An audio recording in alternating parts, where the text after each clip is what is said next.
और महादेव को श्वेत प्रिय है, शिव के साधना में भी, शिव की पूजा में भी। और वास्तव में जो देखे तो भगवान महादेव के शिवालय पर तो ध्वजा रहते, वो भी श्वेत ध्वजा रहते हैं। श्वेत पुष्पों से महादेव की पूजा कर सकते हैं, श्वेत चंदन से महादेव का पूजन करें, श्वेत वस्त्र महादेव को अर्पण करें, श्वेत भस्म भी महादेव को अर्पण करें, श्वेत नैवेद्य भी भगवान शंकर को अर्पण करें। ऐसा एक व्रत भी है। तो बहुत सारे भाई बहन श्वेत वस्त्र धारण करके आए हैं, क्योंकि वो निरंतर कथा सुनते हैं, इसलिए उसको पता है कि आज का दिन सोमवार का है। श्वेत वस्त्र धारण किया। दक्ष पुत्री सती ने जब महादेव का आराधन किया था तो श्वेत रुद्राक्ष से लेकर, श्वेत भस्म से लेकर श्वेत वस्त्र धारण किया था, और श्वेत पुष्पों से महादेव का पूजन अर्चन करते थे, शिव जी को आराधन कर रही थी। इसलिए हम तो सालों से कहते हैं कि रोज और नित्य महादेव का पूजन अर्चन न हो सके आपसे, सोमवार तो कभी नहीं भूलना चाहिए। सोमवासरे निशि भोजनम, सोमवार के दिन हम गुजराती लोग दोपहर भोजन कर लेते हैं, करना चाहिए, इसमें कोई हमारा विरोध नहीं, लेकिन शाम के समय भगवान के दर्शन करने के बाद भोजन करते हैं। लेकिन हमारी परंपरा है, हम दोपहर भोजन करते हैं, कर लेना चाहिए, कोई बात नहीं। सोमवार का व्रत श्रेष्ठ व्रत है। लक्ष्मी जी ने इस दिन महादेव का आराधन, और सोमवार के दिन शिव मिले थे उसको। जब भगवान विष्णु जी ने सभी विश्व के देवी देवताओं को शिव भक्ति का मार्गदर्शन किया, तो अलग अलग सबको शिवलिंग दिया, तो विष्णु भगवान ने अपने कर कमलों के द्वारा सुंदर स्फटिक शिवलिंग लक्ष्मी जी को भी दिया।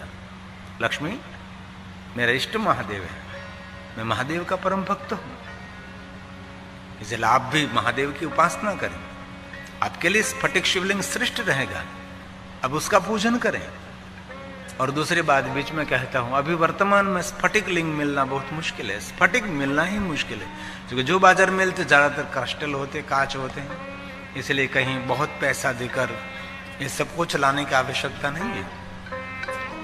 और कहीं लोग ऐसे बहुत महंगा खर्च करके रुद्राक्ष भी खरीद लेते हैं। रुद्राक्ष इतने महंगे नहीं होते, बहुत बड़ा पैसा देकर रुद्राक्ष खरीदा जाता है, इसमें शिवलिंग, नाग, ये सब आज से बनाया हुआ है, ऐसा कोई नहीं आता। इसलिए अभी वर्तमान युग में सावधान रहने की बहुत आवश्यकता भी है। तो लक्ष्मी जी ने, विष्णु भगवान ने कहा कि आप महादेव की उपासना करो, लक्ष्मी जी ने शिव उपासना की, शिव साधना की, प्रातः काल से लेकर मध्याह्न से लेकर संध्या तक शिव की उपासना करती थी, और करना भी चाहिए।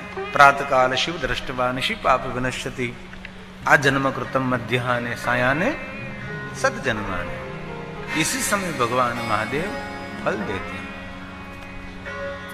तो लक्ष्मी जी ने कठिन महादेव की उपासना की, साधना की, और शुद्ध भक्ति के फल स्वरूप भगवान महादेव ने दर्शन दिया। जब शिव जी प्रकट हुए तब ये दिन सोमवार का दिन था। आज के दिन महादेव लक्ष्मी जी को मिले थे, और महादेव ने कहा लक्ष्मी जी आप कुछ वरदान मांगे। लक्ष्मी जी ने कहा भगवान आपका दर्शन मिला, उससे बड़ा वरदान क्या हो सकता है।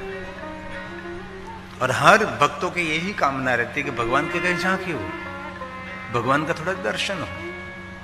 लक्ष्मी जी ने कहा भगवान बस मुझे कुछ भी नहीं चाहिए, बस आपका दर्शन मिल गया, मुझे सभी वरदान मिल गए। नहीं नहीं लक्ष्मी जी, आप कुछ मांगो, आपके मन में जो इच्छा हो, मैं आपको ये वरदान देने के लिए मैं आपके समक्ष प्रकट हुआ। लक्ष्मी जी ने कहा कि महादेव जी बस एक कृपा करिए, मेरे हृदय में आपकी भक्ति अविचल रहनी चाहिए, निरंतर आपके प्रति हमारी भक्ति बने रहे, और हमारा संपूर्णपणे विष्णु जी के चरणों में रहे। भगवान महादेव ने कहा लक्ष्मी जी मैं प्रसन्न हूं, और आज मैं और कुछ भी देना चाहता हूं।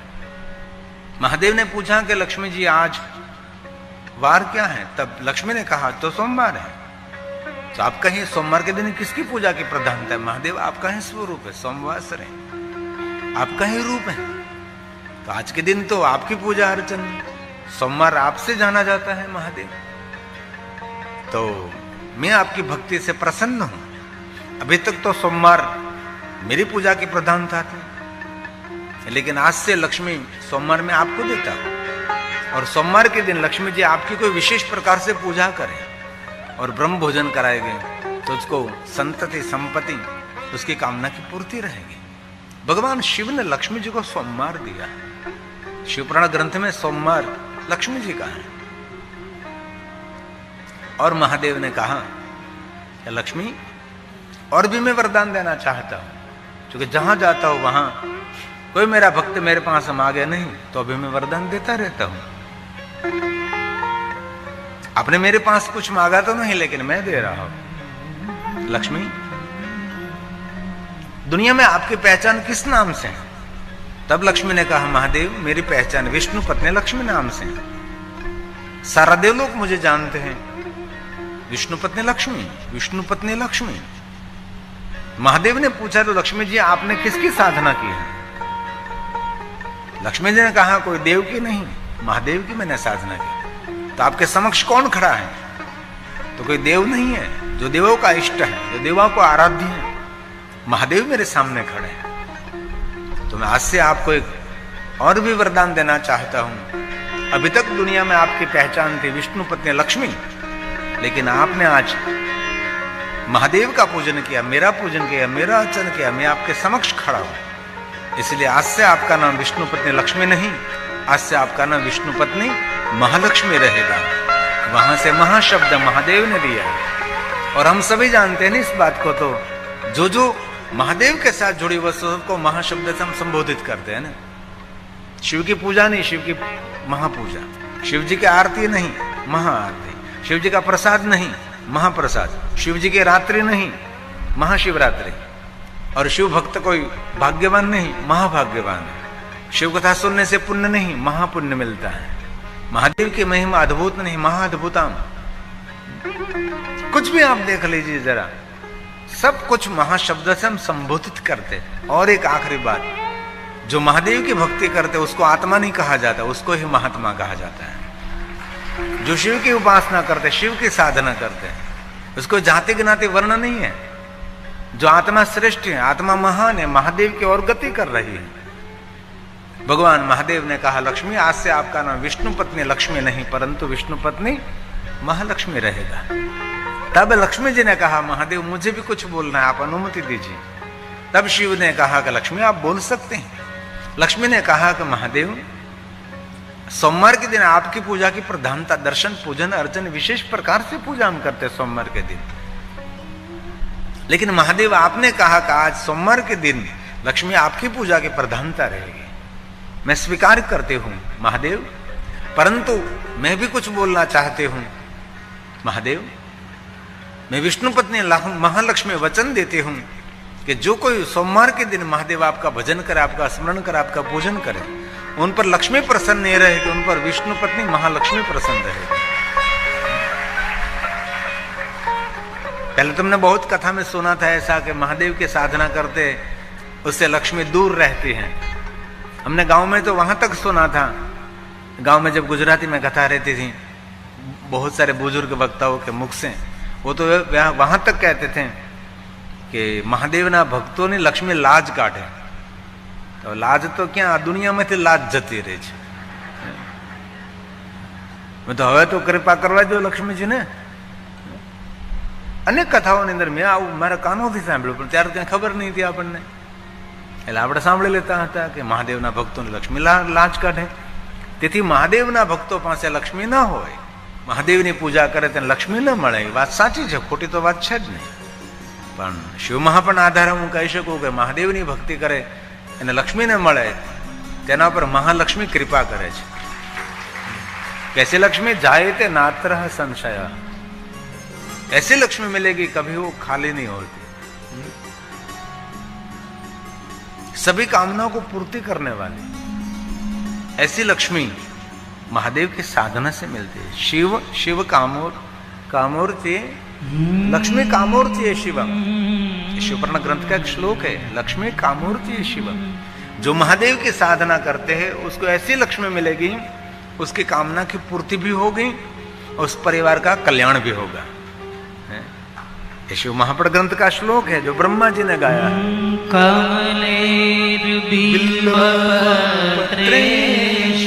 जो कमल पुष्प, जो बिल्व पत्र और शंख पुष्प, जाति जाति के पुष्प महादेव को जो अर्पण करते हैं उसके लिए कहा, ब्रह्मा जी ने स्वयं ने गाया है। कमले बिल्वपत्रेश्च शतपत्रेस्तथा पुनः शंखपुष्पं तथा देवं लक्ष्मी कामोर्चये शिवम्। लक्ष्मी कामोर्चये शिवम्। ये ब्रह्मा जी ने वचन दिया नारद जी को। नारद शंख पुष्प बिल्व पत्र जो महादेव को अर्पण करे, कमल पुष्प महादेव को अर्पण करे, उसको ऐसी लक्ष्मी मिलेगी जो कामना की पूर्ति करने वाली लक्ष्मी, ऐसी लक्ष्मी मिलेगी जो संपूर्ण परिवार का मंगल और कल्याण करने वाली लक्ष्मी मिलेगी। इसलिए किसी के मन में ऐसा वहम है, अभी भी बहुत बहुत सारे वक्ता बोलते हैं कि महादेव के भक्तों से दूर रहती है लक्ष्मी। कभी नहीं। लक्ष्मी ने स्वयं ने कहा कि महादेव के भक्त मेरे लिए भी वंदनीय है। विष्णु ने स्वयं ने कहा, ब्रह्मा ने कहा, क्योंकि ब्रह्मा ने नारद जी को प्रणाम किया, नारद तो उसके पुत्र थे, तो अभी पिता ब्रह्मा ने नारद जी को प्रणाम किया कि आप महादेव की कथा सुनने के लिए आए हैं, इसलिए मेरे लिए तो प्रणम्य है। इसलिए शिव भक्तों को कभी निम्न न समझे, शिव भक्तों को कभी सामान्य न माने। तो भगवान महादेव ने कहा कि लक्ष्मी मैं प्रसन्न हूं। लेकिन ये कथा का कितना जोड़ मोड़ है। या लक्ष्मी जी महादेव के पास मांग रही है कि आपकी भक्ति मेरे हृदय में रहे और मेरा प्रेम विष्णु जी के चरणों में रहे। और शंकर भगवान की पत्नी सती जब दक्ष यज्ञ में अपने शरीर का त्याग कर रही थी, तब सती ने किसको कहा? महादेव को नहीं कहा, श्री हरि को कहा। सती मरत हरिसन बरु मागा, जन्म जन्म शिव पद अनुराग। सती मरत हरि के पास वरदान मांगा। कितना सुंदर। यहां शंकर भगवान की पत्नी सती जब दक्ष यज्ञ में देह त्याग कर तब हरि को याद किया, और विष्णु पत्नी लक्ष्मी जी महादेव के पास कुछ मांग रही है। कितनी सुंदर हमारे पुराणों में एकात्मता है। सती मरत हरि सन बरु मागा, सती मरत हरि सन बरु मागा, जन्म जन्म शिव पद अनुरागा, जन्म जन्म शिव पद अनुरागा। जन्मों जन्म तक मुझे शिव जी के चरणों में प्रेम रहे। विश्व के कोई भी देवताओं को आप देखें, सब महादेव की उपासना, शिव की ही साधना करते हैं।